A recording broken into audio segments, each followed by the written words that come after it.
My name is Ryan Rampton, and I want to tell you a story about what happened to me in 2001. I died and I met God, and how that changed my life. And I want you to know that God is real from the experience that I had, and I want to testify of Him today. So, in 2001, I was in my photography studio. I'm a commercial photographer. I had tipped over one of my lights earlier in the day, and I had broken this light.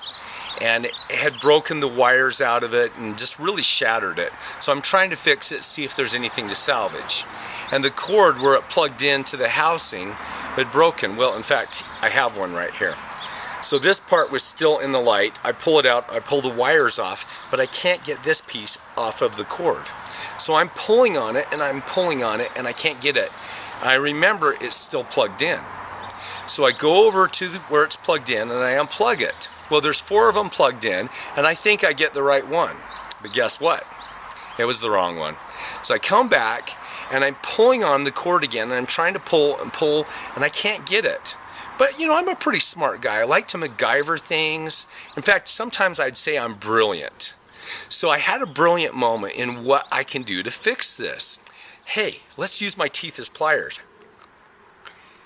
Well, okay, that wasn't so brilliant. Maybe that was one of my less brilliant moments, but anyway, I know why are you cringing? Quit cringing. Okay, cringe. Anyway, the electricity surges through me. It's completely encompassing my body. Every cell feels like it's going to explode. I can't move a muscle. I can't move my hands. I can't pull the cord out. I can't move my eyes to see if anybody sees me. I'm trying desperately to look around the room. I can't move anything. My whole body is completely frozen in the grip of electricity. I'm pulling with all my strength, but nothing is working, including my heart. My heart's frozen too. The only thing that's keeping me alive is the electricity running through me.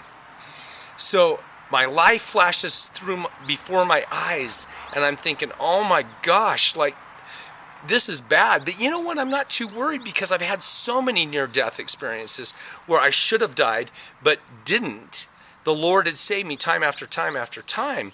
When I was a firefighter, full-time firefighter, I got caught in a flashover. Nope, didn't die a hero.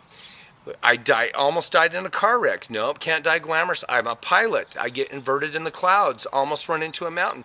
Nope, can't die in a fiery crash.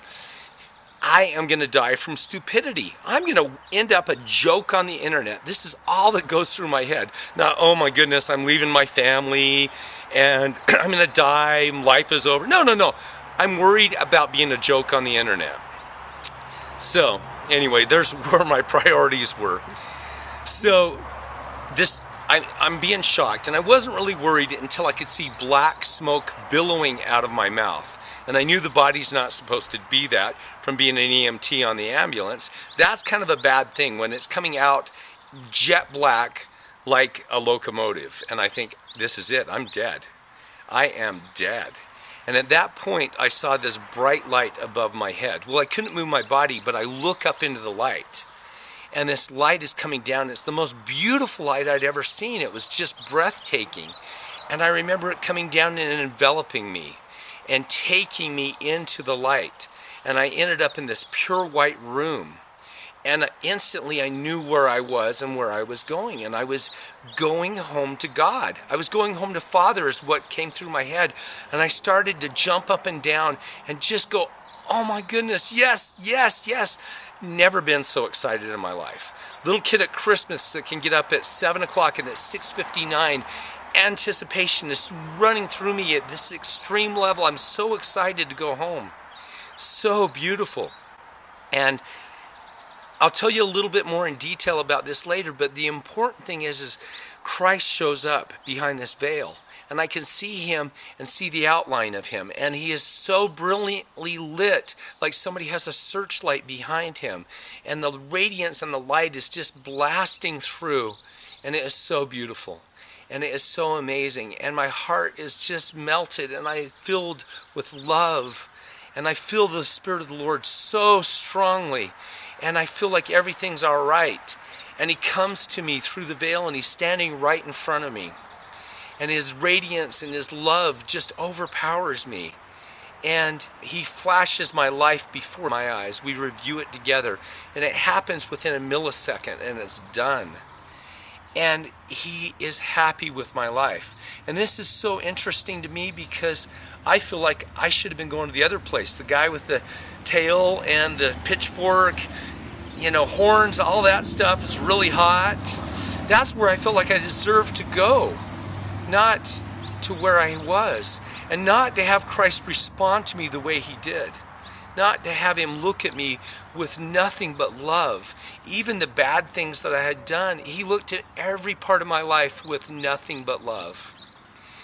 And I was just so touched, and I was so completely overwhelmed with his love. And he says to me, he says, Ryan, do you want to come home and live with me? Or do you want to go back to them? And he did this with his hand. And as he did that, the floor that I was standing on was pure white. And it went to foggy and then to clear. And I found myself standing in the air about 20 feet above my children. And I could see them playing. My little girl's like 6. And her older brother's 12, and the baby's asleep. And my older son's at a friend's. But I can see them playing, and I know they need me, and I know that I can't go home. I know that I can't stay in heaven. And it breaks my heart. As much as I love my children, as much as I want to be with them, it breaks my heart to leave heaven and to not go home with Christ. I don't want to, but I know it's my duty that they need me. And so I decide I'm going to go home. And I turn to Christ and I say, no, I can't come home. They need me. And he said, okay, I will see you again. And he sent me back to my body.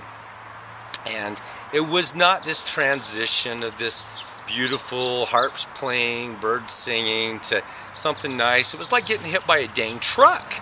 Bam! I'm back in my body and the electricity hits me again. And I'm being shocked violently again. And the cord's still in my mouth. And I'm just being shocked and I can't move it. I try pulling it out.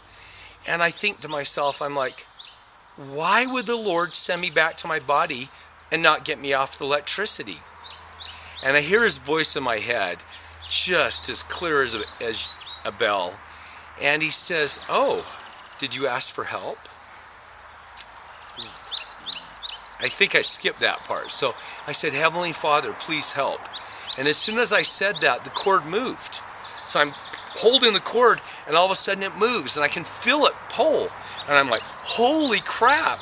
And so I start pulling with all my strength. And I'm pulling. And it's like the Lord made me do everything in my power to pull it out. But he made up the impossible part, which was to overcome the electricity. No matter how strong I am, no matter how much strength I have, I can never overcome my own muscles when you're being electrocuted. So he made up the impossible part. And I had to do my part, though, and pull. And I couldn't ever understand why that was until I understood the atonement and understood how the atonement worked. And that's what he wanted to teach me, was how the atonement worked through this physical example. Well, anyway, so the cord pops out of my mouth. Yay, I'm free. And then everything goes black. Whoom. Because at this point, my heart's still not beating. It's still dead in my chest. The electricity was keeping me alive, and it was like somebody unplugged me, and everything goes black. I don't even remember hitting the ground. But I fell down, knocked some stuff over. My son in the other room hears it, comes running in, finds me face down on the ground, rolls me over, and I take a spontaneous breath. And when he's shaking me, he's like, Dad, are you okay? And I went, and he's like, black smoke's coming out of my mouth still. And he's like, oh my gosh. That's the first memory I have of my son, was covering his mouth up and saying, oh my gosh. And he grabs the phone and calls 911.